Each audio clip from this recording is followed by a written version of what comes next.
Welcome to my channel Filmix. Film के शुरू में हमें वैलेरी नाम की लड़की को दिखाया जाता है जो 8 मंथ्स प्रेग्नेंट होती है।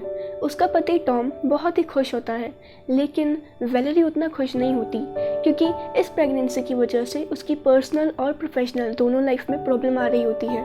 उसे अपना जॉब छोड़नी पड़ी, उसकी बॉडी बदल गई है। एक रात वैलेरी का बच्चा पेट में हिल रहा होता है जिससे उसे काफ़ी दर्द होता है और वो चिल्ला के टॉम को बुलाने लगती है और तभी उसकी नींद टूट जाती है।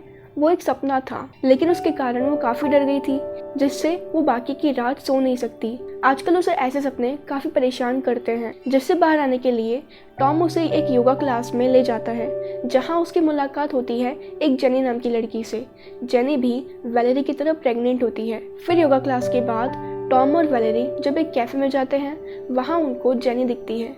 जेनी बहुत हंसमुख और मजाकिया होती है तो वैलेरी को उससे बात करके काफ़ी अच्छा लगता है। फिर धीरे धीरे उनमें दोस्ती हो जाती है। जेनी एक नर्स होती है तो वो वैलेरी को सजेशन देती है कि प्रेगनेंसी में उसके लिए क्या सही है। फिर वैलेरी भी उसे अपने इनसिक्योरिटी के बारे में बताती है। उसे डर है कि क्या वो अपनी लाइफ में वापस लौट पाएगी या नहीं। जेनी को अजीब लगता है, वो एक सिंगल मॉम होके भी इस बच्चे के लिए खुश है, तो वैलेरी क्यों नहीं है। उसके पास तो हर तरह की सपोर्ट है। एक दिन जब वो दोनों कैफे में थे तब वैलेरी को बाहर एक आदमी दिखता है जो उसका ही इंतजार कर रहा था। वैलेरी बाहर जाती है और उससे मिलती है। यहाँ हमें पता चलता है कि उसका नाम राइली है। उसके साथ वैलेरी का रिलेशनशिप था।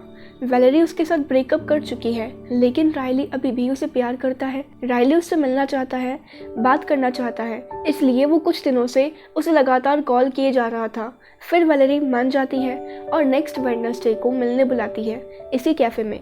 लेकिन उसके पहले जेनी अपने घर बुलाती है जो शहर से दूर होता है और बहुत ही बड़ा होता है। टॉम और वैलेरी को ये सब बहुत ही अच्छा लगता है। फिर वो लोग खाना खाते हैं। उसके बाद अचानक से वैलेरी की तबीयत काफ़ी बिगड़ जाती है। उसे बहुत नींद आ रही थी, ऐसा लग रहा था कि जैसे किसी ने उसे नशे की गोलियां दी हो।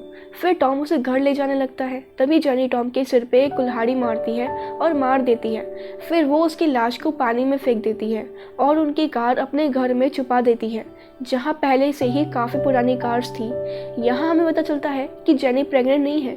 उसी ने वैलेरी के खाने में नींद की गोलियां मिलाई थी जिससे वो लोग यहाँ से जा ना पाए और जेनी को वो मिल जाए जो उसे चाहिए। उसे वैलेरी की बेबी चाहिए थी, इसलिए तो वो उसका पीछा कर रही थी। जेनी वैलेरी को एक बेड में सुला देती है और उसके हाथ पांव बांध देती है। फिर अगले दिन जब वैलेरी को होश आता है तो वो अपने आप को ऐसे देख चौंक जाती है। फिर वो चिल्लाती है, जेनी से हाथ जोड़ के गिड़गिड़ाती है, लेकिन जेनी उसे और नींद की गोली देके उसे बेहोश कर देती है। फिर धीरे धीरे वैलेरी समझ जाती है कि ये औरत पागल है। वो बेबी के लिए किसी भी हद तक जा सकती है, किसी को भी मार सकती है। जेनी वैलेरी के पैर में भारी चेन बांध के रखती है जिससे वो भाग ना पाए। कभी कभी वो खुद उसे लेके बाहर वॉक पे भी ले जाती है, लेकिन यहाँ दूर दूर तक कोई नहीं रहता तो वैलेरी की आवाज़ कोई नहीं सुन पाता। वक्त के साथ साथ जेनी का पागलपन बढ़ता ही जा रहा होता है। वो हर रात अपने आप को मशीन से डिलीवर्ड पेन देती है। वो चिल्लाती है और ऐसा लगता है जैसे वो सच में लीवर पेन में हो। इस सब से वैलेरी काफ़ी डर जाती है, मगर हार नहीं मानती। वो जेनी को बताती है कि कोई ना कोई उसे खोजते हुए ज़रूर आएगा। ऐसे ही 3 दिन बीत जाते हैं और वेडनेसडे आता है। हम राइली को देखते हैं वैलेरी के लिए वेट करते हुए। बहुत देर वेट करके भी जब वैलेरी नहीं आती तो राइली उसे कॉल करता है। वैलेरी का फ़ोन जेनी के पास था। जेनी राइली का नाम लेके वैलेरी से पूछती है कि राइली कौन है, तो वैलेरी जेनी को डराने के लिए कहती है कि वो उसका बहुत अच्छा दोस्त है और उसे पता है कि मैं तुम्हारे घर आई हूँ और उसे तुम्हारा घर का पता भी मालूम है और वो उसे ढूंढने ज़रूर आएगा। ये सब सुन के जेनी काफ़ी डर जाती है और उसका फ़ोन चेक करती है, लेकिन यहाँ उसे राइली के बारे में कुछ भी पता नहीं चलता जिससे वो उसे ट्रैक कर पाए और वो घर से निकल जाती है और इस फ़ोन को पानी में फेंक देती है। जब वैलेरी घर में अकेली होती है तो वो सर्च करने लगती है और उसे एक बॉक्स मिलता है जिसमें बहुत सारी प्रेग्नेंट लेडी की फ़ोटोज़ मिलती हैं और साइड में उनकी वीकनेस के बारे में भी लिखा होता है। फिर वैलेरी समझ जाती है कि उससे पहले ये सारी लड़कियां जेनी के शिकार बनी होंगी, इसलिए वो बार बार कहती रहती है कि उसने काफ़ी कोशिश की है और काफ़ी गलतियां भी और काफ़ी कुछ सीखा भी है। उसमें माँ बनने का पागलपन इतना है कि उसे सही गलत का कोई फ़र्क ही नहीं पता चलता। उसके लिए तो यही सही रास्ता है। सब प्लान के मुताबिक चल रहा था। बीच में राइली के आने से जेनी के लिए खतरा बन गया था। वो और वेट करना नहीं चाहती थी। उसी रात वो वैलेरी को ऑपरेशन करने का सोचती है। इतने दिनों से उसने जो कुछ सीखा है उसका टेस्ट आज होने वाला था। फिर वो वैलेरी को बेहोश करके उसका पेट काटने लगती है और उसके बाद सब ब्लर हो जाता है। नेक्स्ट डे जब वैलेरी को होश आता है तो वो देखती है कि उसका बच्चा अभी भी उसके पेट में है। वो कुछ समझ नहीं पाती। तभी वहाँ जेनी आ जाती है और वैलेरी को चाय पीने को कहती है। जेनी ने लास्ट नाइट ऑपरेशन नहीं किया।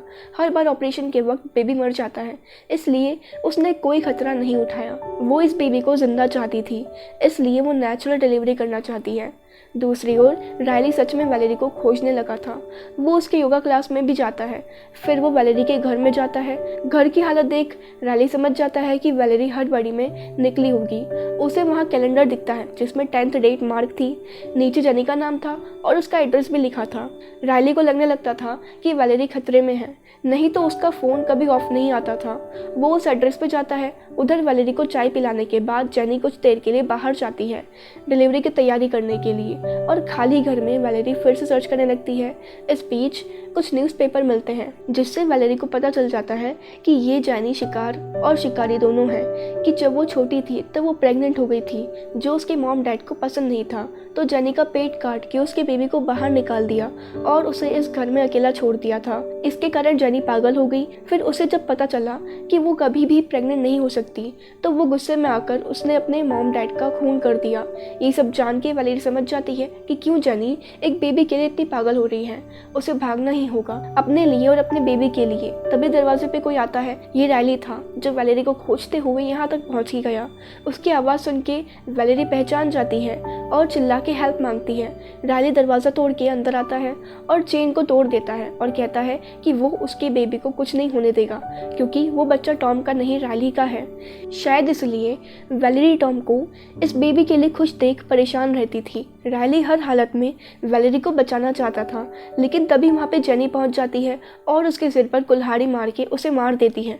वैलेरी रायली को बचा नहीं पाती, मगर खुद को बचाने के लिए, अपने बेबी को बचाने के लिए वो जेनी पे हमला कर देती है और रायली की कार लेके वो बाहर आती है। लेकिन जेनी उसका पीछा करती है। उसको पकड़ने के लिए वो अपनी कार को वैलेरी की कार से ठोक देती है और वो वैलेरी को पकड़ के घर ले आती है और उसके हाथ पैर बांध देती है और वो फिर से भाग न सके इसलिए उसके पैर भी तोड़ देती है।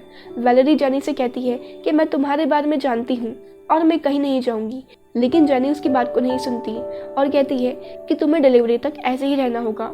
दर्द में वैलेरी बेहोश हो जाती है। फिर जेनी रायली की लाश को ठिकाने लगाती है और डिलीवरी की तैयारी करती है। कुछ देर बाद वैलेरी को जब होश आता है तो वो देखती है कि जेनी का मन शायद बदल गया होगा।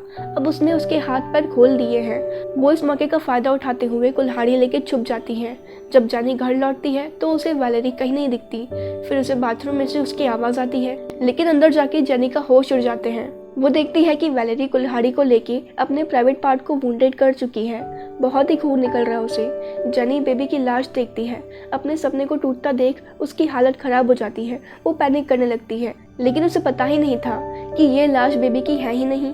वैलेरी ने जेनी की बिल्ली को मार के उसकी स्किन निकाल के फेंक दिया है और अभी उस बिल्ली की बॉडी बिल्कुल बेबी की तरह दिखता है। ये खून भी उसका है। वैलेरी ने खुद को हर्ट नहीं किया, ये तो उसका प्लान था जिसमें जेनी फंस गई। और जब तक जेनी को सच पता चले उससे पहले वो जेनी पर हमला कर देती है और मार देती है और उसके फ़ोन से 911 पे कॉल करके हेल्प मांगती है। वैलेरी का लेबर पेन शुरू हो चुका था, लेकिन फिर भी वो वहाँ से बाहर जाती है और उसे दूर से पुलिस की कार दिखाई देती है। फिर हम देखते हैं कि सब ठीक हो चुका है। वैलेरी ने एक बेबी गर्ल को जन्म दिया है जिसका नाम वो आइवा रखती है।